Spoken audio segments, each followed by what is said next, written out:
La crise des ordures dans la ville de Yaoundé nous dévoile l'incapacité de l'État à faire face à certaines de ses obligations régaliennes.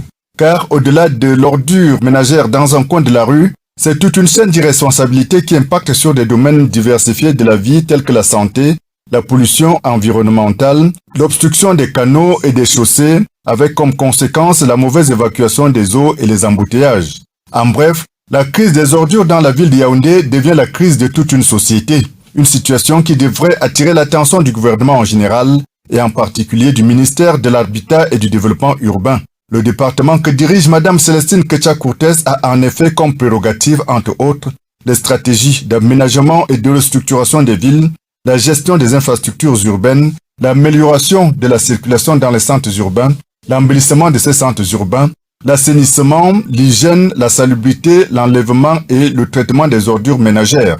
Il ne serait donc pas inconvenant de dire que la maîtrise de ce cahier de charges échappe totalement à Madame le ministre au vu de la situation globale sur le terrain. À la question que devient la ville de Yaoundé sous son ministère, la réponse est évidente. Ce sont les nids de poules, c'est une absence de plan d'urbanisation, ce sont les poubelles, ce sont les inondations, l'occupation anarchique de la chaussée, les constructions anarchiques dans les marécages et les flancs de montagne.